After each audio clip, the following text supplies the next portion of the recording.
WBF and WBC welterweight champion of the world, introducing Felix Trinidad.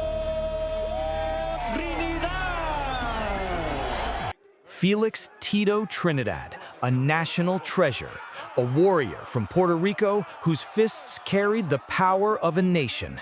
From the Barrios de Cupe Alto to the bright lights of Madison Square Garden, Trinidad rose through the boxing ranks with one thing in his heart: pride. He wasn't just fighting for money or fame, he was fighting for his people. But behind the glory, behind the smiles and the celebrations, there was something else, a burning fire. Because even legends have enemies, even heroes have hate. And tonight, we reveal the truth. The 6 fighters Felix Trinidad hated the most, the ones who disrespected him, broke his pride, and challenged everything he stood for. This is not gossip. This is history, told through blood, sweat, and truth. Number 1. Bernard Hopkins. In 2001, Felix Trinidad stood undefeated. 40 wins, no losses. A national hero. He had conquered the welterweight and middleweight divisions and was chasing greatness. But then came Bernard Hopkins, the executioner. Cold, calculated, merciless. Before the fight even began, Hopkins went too far. At a press conference in Puerto Rico, he picked up the Puerto Rican flag and threw it to the ground. The crowd erupted. Fans threw chairs, bottles, anything they could find. Trinidad's father had to hold him back. That moment changed everything. For Trinidad, the fight was no longer about boxing. It was about respect, about his island. When they finally met on September 29, 2001, Madison Square Garden turned into a battlefield. Trinidad attacked, but Hopkins stayed calm, countering every move, controlling every second. By the 12th round, Hopkins landed a crushing right hand that sent Tito to the canvas. The referee stopped it.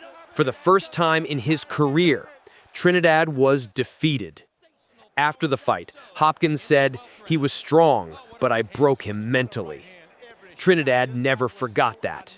He later said, "I hated him for years, not for the fight, but for disrespecting my flag." Hopkins didn't just beat Trinidad in the ring, he hurt him in his soul. 2. Oscar De La Hoya. Coming in at number 2 is the rivalry that actually made it to the ring and beyond. Oscar Golden Boy De La Hoya, the Mexican-American superstar whose cultural identity clash with Trinidad created one of boxing's most heated and personal feuds. Here's what supposedly went down behind the scenes.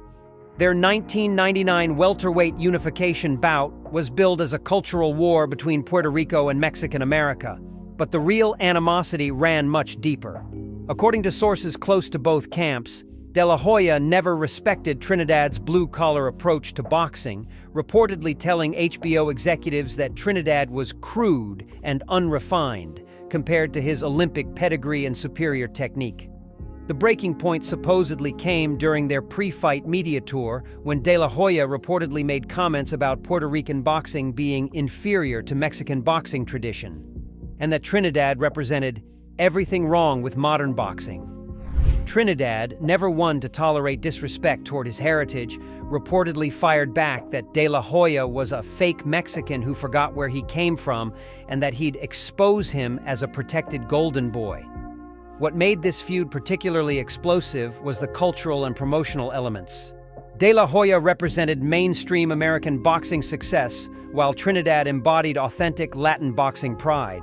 Training camp sources claim both fighters took the rivalry personally, with De La Hoya reportedly telling sparring partners that Trinidad's style was sloppy and desperate, and Trinidad supposedly calling De La Hoya's approach pretty boy boxing for pretty boy fans.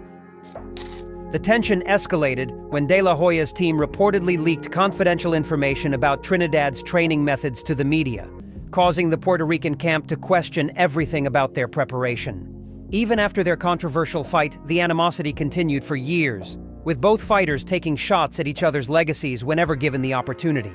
3. Shane Mosley. Coming in at number 3 is the rivalry that politics and promotional warfare kept from reaching its full explosive potential. Shane "Sugar" Mosley, the lightning-fast California native who supposedly turned their potential superfight into a bitter feud that consumed both fighters' careers. Here's what supposedly went down behind the scenes.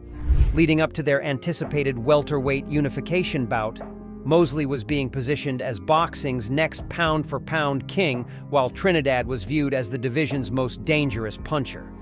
But according to sources close to both camps, Mosley never gave Trinidad credit for his accomplishments, reportedly telling California media that Trinidad was overhyped and that his speed would make the Puerto Rican look like he was moving in slow motion. The breaking point supposedly came during a heated conference call between promoters when Mosley reportedly dismissed Trinidad's knockout power, saying fast hands beat hard hands every time, and that Trinidad had never fought anyone with real speed.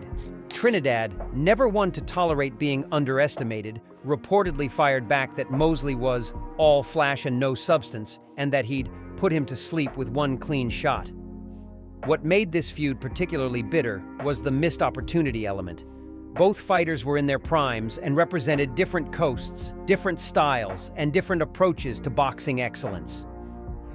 Training camp sources claim Trinidad became obsessed with proving his power could overcome Mosley's speed, reportedly telling anyone who'd listened that Mosley was ducking him and afraid to get hit by a real puncher. The animosity intensified when promotional politics prevented their clash from ever materializing, leaving both fighters with unfinished business that haunted their careers and left fans wondering what could have been. Number 4, Fernando Vargas. Fernando Vargas was only 22 when he started calling out Trinidad.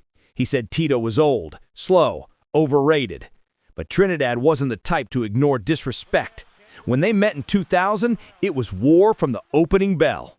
Trinidad knocked Vargas down twice in the first round. Vargas fought back bravely and even dropped Trinidad once. But Tito was ruthless. In the 12th round, he unleashed a violent left hook that ended Vargas's night and his arrogance. After the fight, Trinidad said, "I didn't just beat him, I taught him respect." But the rivalry didn't end there. Vargas accused Tito of using illegal hand wraps, a claim that insulted Trinidad deeply. He said he's a boy trying to play with men. That fight was one of the bloodiest wars in boxing's modern history, and one Trinidad never forgot. 5. David Reed. Coming in at number 5 is a rivalry that boxing politics kept from ever reaching its full potential. David "American Dream" Reed, the Olympic gold medalist who supposedly dismissed Trinidad as nothing more than a professional bully who couldn't handle real amateur-trained technique. Here's what supposedly went down behind the scenes. Throughout the late 90s, Reed was trying to establish himself as a legitimate professional contender while Trinidad was already dominating the welterweight division. But according to sources close to both camps, Reed never took Trinidad seriously as a skilled boxer, reportedly telling trainers that Trinidad was all power and no technique, and that his Olympic experience would expose Trinidad's limited amateur background. The breaking point supposedly came during a promotional event when Reed reportedly told Trinidad he was lucky to be fighting in an era without real amateur champions, and that his success came from beating up club fighters. Trinidad, never one to tolerate being dismissed, reportedly fired back that Reed was an overrated amateur who'd never accomplish anything meaningful as a professional. What made this feud particularly frustrating was the missed opportunity element. Reed genuinely believed his amateur credentials gave him advantages over Trinidad's professional experience. Training camp insiders claim Reed would constantly reference his Olympic gold medal when discussing Trinidad, pointing out technical flaws and amateur deficiencies to anyone who'd listen. Here comes a low blow. Bang! And that was a hard shot. Scores the bout 114 to 106. The animosity intensified when their potential showdown never materialized due to promotional politics, leaving both fighters with lingering resentment about proving their respective approaches to boxing were superior. 6. Yori Boy Campus. Coming in at number 6 is a rivalry that most boxing fans have never heard about, but insiders swear it was real. Yori Boy Campus, the Mexican warrior who supposedly turned their cultural clash into a personal vendetta that consumed the entire welterweight division. Here's what supposedly went down behind closed doors. Trinidad, just as Ferdy pointed out, see what he has. Compass specializes in slugfests. Well, we're about to see. We're about to see. Yuri, boys, Campos and Trinidad were on a collision course in the mid-90s, with both fighters representing the pride of their respective nations. But according to sources close to both camps, Campos never respected Trinidad's accomplishments, reportedly telling Mexican media that Puerto Rican boxers were overrated pretty boys who couldn't handle real Mexican warriors. The breaking point supposedly came during a chance encounter at a Las Vegas hotel when Campos reportedly told Trinidad he was too soft to represent Latin boxing and that Mexican fighters had more heart than any island could produce.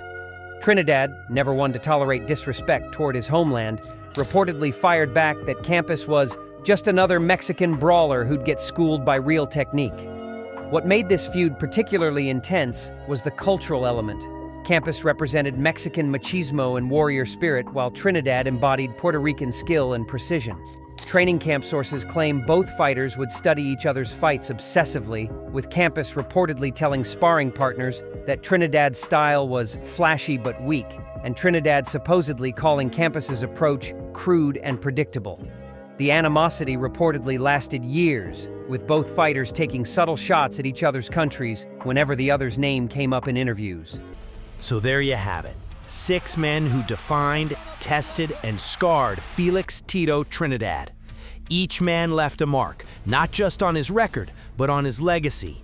Because every fighter has rivals, but only a few have enemies who help build their legend. Trinidad fought for Puerto Rico, for honor, for pride. And even when hate filled his heart, it came from a place of passion, from love for the sport and love for his people. He may have lost battles, but in the hearts of millions, Tito Trinidad remains undefeated.